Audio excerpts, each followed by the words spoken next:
You were dancing to like Shoop. No, not the Shoop. Yeah, Mariah Carey. Shoop. Yeah, Mariah Carey. Yes. Yeah. You were obsessed with Mariah Carey. Always be my baby. That's so Mariah a great Carey song. was you, and then I was Belle Biv DeVoe. Do me.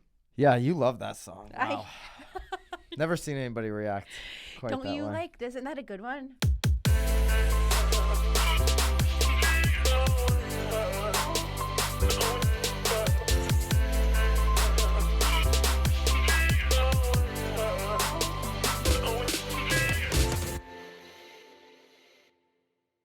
This is Byron Lazine and Nicole White, and you are tuned into episode 98 of The Real Word.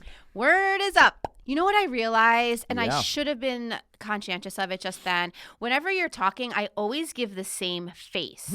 I've noticed all the thumbnails. I'm always like zombie-like. So I should maybe you should have Jill pick a different thumbnail. I should just start smiling when you're doing our intro. Yeah. So it's like Just smile the whole I'm time. shiny and while I do the show, you can bright. sit there and smile. How are you today? I'm doing really good. How are Good. you? I'm great. Yeah? Thank you. We've got a lot to talk about. There was a pretty big vote with NAR. We're going to get into that right off the bat with Racket number 1. We're getting into, there was a 5-part series on Inman talking about the end of the open house from 1919 to 2019. That'll be Racket number 2. And this week we do have a couple marketeers. We're looking for you to tell us which one was better. So let's go right into Racket number 1. NAR board overwhelmingly approves the pocket listing policy. Now, you know, it's interesting. This is a 729 to 70 vote. So, yeah, it was overwhelming. But what's interesting is it just reminds you that there's 800 member board. I feel like why? They must pay. They must pay to be a board member. Like, that's the only reason to have that many members. They're like, you know what? We are short on some cash. Let's allow more board members, and they have to pay or something to be a board member. Every time I hear that number, I'm like, what is going on? But let's get into what we're really talking about here. They've approved this pocket listing policy. It looks like somebody then didn't vote. Yeah, one person just They didn't you know show what, up. I'm not going to vote. They're like, you know what? $7.99. I'm going to go dance on a party bus for my retreat. So they voted to approve the clear cooperation policy. Sounds like our government or something with these names, which will require listing brokers to submit a listing to the multiple listing service within 1 business day of marketing the property to the public. So this will, as a result, will effectively end the growing practice of publicizing listings for days or weeks without making it universally available to other agents. Right. So this is where, like, I feel like I'm having a hard time deciphering, like, what that all means. Because in my mind, they're just looking for the paperwork, right? Which... Looking for the paperwork, but or it's like saying but they want it on MLS because it's very different from giving the paperwork and then putting it on MLS. I mean, we're going to link up the Inman It's article. super There's a whole bunch of confusing other for stuff me. that you can. If you go into the Inman comments, that's when you're going to really get confused. Everyone's all over the place. Everybody is all over the place. What if the seller doesn't want to be on MLS? I'm certain they could still sign a form that prevents that. Pretty good infogram link that breaks down a lot of this stuff. I'm going to read to you what in just a second here what Connecticut is doing. I do believe our MLS, Smart MLS, kind of has this thing figured out already. I do think the 5 bullet point rules make a lot of sense. Right. But I'll tell you what this is all about. Do you really want to know what this is all about? What this NAR board vote is all about? I think you want to tell them even if they don't want to know. It's all about NAR versus Compass. The NAR board, the brokers, the whoever, doesn't want to see Compass doing what they've been doing over the last however many months, however many, couple of years, whatever it's been, where they're putting listings on their website for 2 weeks before they put it on the MLS, right? That's what this whole entire 729 to 70 vote is. It's NAR versus Compass, okay? So that is what it is. I'm actually interested to see, and it says it in the end of this article somewhere. What they say here is, here it is.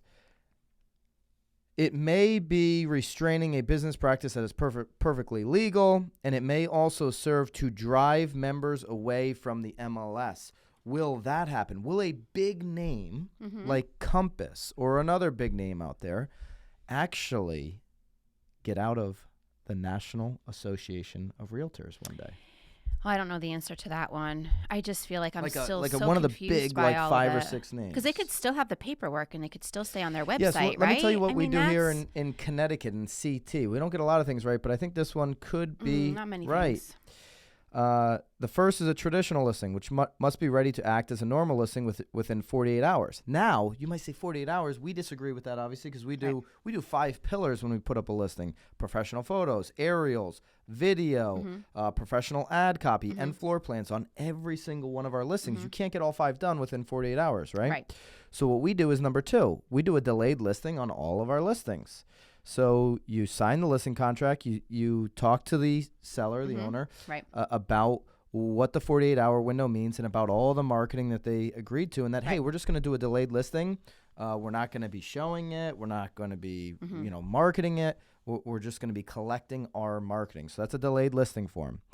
Number 3 is a coming soon. These listings are submitted into the MLS within 48 hours of the signed agreement, and they have to go active at a certain date, which cannot exceed 14 days total as a coming soon. You cannot show it. the property during those 14 days. Yep. So you still can create this coming soon excitement. Yep. Right? It's still open Well, to which all is the perfect too, agents. because especially if your client is still sort of like primping and all, but you know that in 2 weeks you're like really close to like say like Thanksgiving or something. It's sort of like the perfect thing to do. You can also market a listing, number 4 here, as withhold. They're submitted to the MLS, but they're not displayed to any other agents or distributed to third-party portals at the direction of the seller, who must sign the form. And then number 5, these listings may be publicly marketed at the direction of the listing agent and seller. However, they cannot be made as active in the MLS until at least 30 days following the listing execution. This link, somebody put this together, this infogram. I should give them credit. MRED, Midwest Real Estate Data. There's a whole bunch of stuff in it. I don't know how many pages it is. It's quite extensive. I'll also link this up. Yeah, that's super helpful. Yeah. So to me, all this does is stop you from being able to do like the real definition of a pocket listing, which is just share it with a few people you know. Yeah. But traditionally, again, we don't do pocket listings really here. So I can't really speak to it, but I feel like though if you are a seller, you are aware that your listing is a pocket listing, right? I mean, yeah, I'm certain there's tons of sellers who are like, hey, like I'd be willing to sell. Here's I'll give you a contract. I just I'm not like actively trying to sell, or I would sell for the right price, or I mean, there have been times when sellers want the pocket listing, and here's where it really gets where I think people are getting aggravated with this rule. Some people is that you can now no longer take a listing and just put it on your website. Hey, I don't want to rack up days on market, but you've got a lot of reach on your website, Mr. Broker. Why don't you just put it on your website? We'll let it sit there for a couple of years. We'll see. I know I'm $500,000 overpriced, but we'll see if somebody comes along. Yeah. And I'm not racking up days on Zillow. I'm not racking up days on the MLS. That's what they're stopping here. But again, it's all at the direction of the client. Yeah. I mean, I cannot imagine. And I'd like to maybe... If you're a NAR member, they're stopping that. But remember, if you're an agent that decides to get out of NAR... Yeah. Because you have client base that wants, or you want to do everything pocket, right?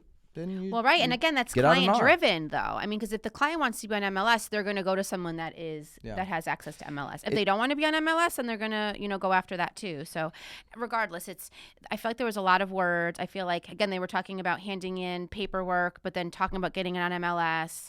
If you're going to be in NAR, you got to follow the rules, right? Like if you were going to play in the NFL, Nicole. Yeah, maybe. You do? I don't know. I think I might rip someone's helmet off and hit him over the head. I mean, let's go. Insane. I mean, that was ridiculous. But anyway, but if you're going to play in the NFL, there's rules, right? Like a couple years ago, everybody got heated about Colin Kaepernick taking a knee. Ooh, he's back. He might be back, yeah.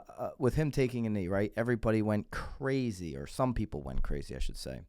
Well, at that time, there wasn't really a rule, so he kind of got a bad deal. There wasn't a rule that you couldn't kneel. Now there is a rule in the NFL. If you don't want to stand for the national anthem, you stand in the tunnel. This is an agreement that the owners in the NFL made. So if you want to play in the NFL, you either get out there and you stand for the anthem, right, or you sit in the tunnel in the locker room. You have two choices. Right. If you want to be a member of NAR, right? Mm-hmm. And listen, I've been critical of NAR multiple times if you're following this show. But if you want to be a member of NAR and they make a rule, you got to follow the rules or you get out. It's just really that simple. Or maybe you could become the 801st board member. Could I be the 801? That would be interesting. You know what else I'm going to link up here? So I'm going to link up the Inman article. I'm going to link up the MRED data infogram. Yeah. And I'm also going to link up a video with some of the best agents in our country. Tom Toole and Scott Compa. They interviewed the Bright MLS chairman, John Coyle. It was a 30-minute interview, and so this chairman of the Bright MLS, John... I feel like I should have watched that before we dove into this podcast. He kind of explains it the way I believe the Connecticut MLS has it, from my understanding, and it makes a lot of sense to me, and they are actually 10% of all MLSs in the country, so they've got a little bit of weight there, the largest MLS combination. And so, 3 places to go and find information. I will tell you right now, the comment sections, while we should be having this conversation, are getting a little bit confusing. Yeah. But ultimately, what do I think is do I think this is a racket or not? It's their rule. But I think it's really about Compass. So that could be a racket. All right, racket number 2. Are open houses over? Is it dead? Like, they're talking about 1919 to 2019. 100 years, and now it houses. could be dead. Do you believe that? Do I believe open houses are dead? Yeah. Currently? Yeah. In 2019? Yeah, in No. 2020. No, I do not think open houses are dead. Although, again, so this was a 5-part series on Inman. Each one sort of went through like a different part. What are they again? Yeah, we'll link up the 5th part, and you can go back right at the top and look at them all. I actually, did you print out all of them? Because my favorite... No, I didn't print out all of them. Oh, because my favorite one was part 4. They were pretty much calling... I'll bring up part 4 real estate agents, hookers, standing on the side of the road waiting to be hired. Yeah, part 4 said that... We were dirty. Open houses are dirty because we're like just soliciting. Click it. You're not clicking it. You're just hovering. It's not. Uh-oh. No, it's not coming up. Anyways, in the future, an open house without the house. That's what caught my attention. Part 5. Technology is turning open houses into data generators and eliminating the need to visit property in the first place. Meanwhile, agents are staging bigger and bigger events. I think you need to stage a bigger and bigger event for sure if you're going to be Nicole's doing an open the best at house. I mean, you definitely have to do that if you want some people to come in for it to be like worth your time. But we do have to obviously come to terms with the fact that open houses were started in 1919 and life is very different now. So I don't think you necessarily have to go to an open house to preview a house, but I mean, what sells a house though? People coming into a home. So if having an open house is going to get more people into the house, then I don't think it's dead. I think that it's still a very effective way to get bodies in the house. If they're not even buyers, at least some feedback so you can get to your seller to figure out where they need to sort of work on or... So I just did yeah, you do. I can hear the tickle from here. Yep. So I just did a podcast last week with Liz Novello, Gary V's sister. She's a real estate agent in New Jersey. I was driving down with Sam to New Jersey, and so I'm just listening to some of her recent content on the way down, right? And I follow her on Instagram. You guys should too. You guys should actually go listen to the Byron and Nicole podcast with her. I knew this was coming today. I mean, any opportunity to drop it. Anyways, one of her recent Instagram videos, she talks about sellers restricting the schedule of when buyers can see homes, right? Tuesdays don't work for me. Yeah. Oh, Wednesday afternoon, my dog's there. I can dog out, blah, blah, blah. Oh, my gosh. Do you really want to sell? And so she did a video about, especially in the first 3 to 4 weeks, make sure your house is accessible at all times, not midnight, but all normal times for a buyer. It's super important. Yep. I believe open houses, especially with the way things are going, iBuyer, the access to homes, I believe that open houses are actually in the future, believe it or not, going to get longer. To your point, are going to be a bigger experience. There's going to be more things involved. There's probably going to be collaboration with local businesses more often than there is now. Right. And I think it's going to go both ways. I think you're going to have more people coming through the technology open house, whatever that looks like. And I think you're also going to see a growing number of people access homes physically, because I don't believe in the next 10, even probably 20 years, but definitely, I mean, I will go on record for the next 10 years. I do not believe you're going to see an uptick in the next 10 years of people buying properties sight unseen. The tech isn't that good yet. No. Well, buying a home is a feeling, though. You don't get a feeling from a photo or feeling from a 3D. You may someday have like this AR experience, virtual experience, whatever the stuff. I don't even know what I'm talking about when I start talking about that stuff. But you may have a world in the future where you can literally experience the home without being there. But I'll tell you what, the tech isn't there right now, and it's not going to be there over the next 10 years the way it's trending. And there's so many buyers, though, too, that, I mean, you hear it all the time, like they want to go to the listing agent. So what a perfect opportunity to potentially meet the listing agent at an open house, though, too. And it's super easy for you to get sort of in and out without having to contact them to set up a showing. I don't know. I don't see them going away. I do understand some of the arguments in here. Obviously, I think part 2 was about safety. I mean, you do have to be a little smart about it all, but yep. There's and we're talking about that with Open Door and Airbnb the last couple of episodes. I think safety, when you're getting more access to inventory because some of this inventory is going to be empty, you got to be worried about safety and cameras and all this kind of stuff. And I think as real estate agents in general, especially if you're a female out there, you've got to be worried about safety. Yeah. On showings, never mind open houses, right? And it's actually pretty interesting, too, because the very first where this open house thing started was a gentleman that, it was a condo complex, I believe, and he was giving away a Cadillac. And it's interesting because I just hosted a Parade of Homes, wrap-up party, and I would say probably 5 out of the 10, no, actually, it was probably 6. It was a majority of the builders were actually talking about the fact that, it's time for them to bring even that back, to give these bonuses to these buyers. They need to give some sort of initiative, to get them to pull the trigger, want to live there. So again, it's interesting. I mean, even though it's 100 years, some things haven't changed. I think this is a total racket. I believe tech and branding and all this stuff that we're using is going to drive, and certainly iBuyer is going to drive more open house, longer open houses. I think longer for sure, because they're just going to want to come at their leisure. Yeah, I think if this gets reposted in 15 years, it might not be a racket, but today this is a total racket. Total racket. All right. We have some Marketeers. So we do. You guys get to vote. Yeah, we asked you guys for some Marketeers, and we had a couple people. Our buddy Cameron, he recommended Chisi Yan. That's 100% right. Chisi Yan. 100% right. Yeah, Chisi Yan. And he also, and then John Strauss recommended this Old Town Realtor rap. So it's a parody off of a Lil Nas X. Is that how I say that, Suave? Lil Nas X? Do you like Lil Nas X? No, we don't like Lil Nas X. We like the real Nas. Yes. Right?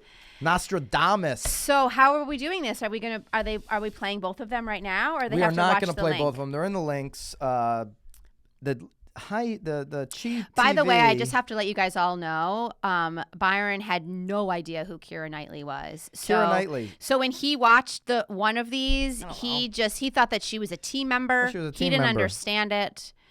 We should have recorded that. Which one do you think's the winner? This is a clip out of basically a parody of this movie. Yes. With the actor that you just mentioned. So it's from Love Actually. They did a scene out of that Christmas movie Love Actually. And then the Ray Fernandez team did a parody off of this Old Town Road. So I don't think that I want to give.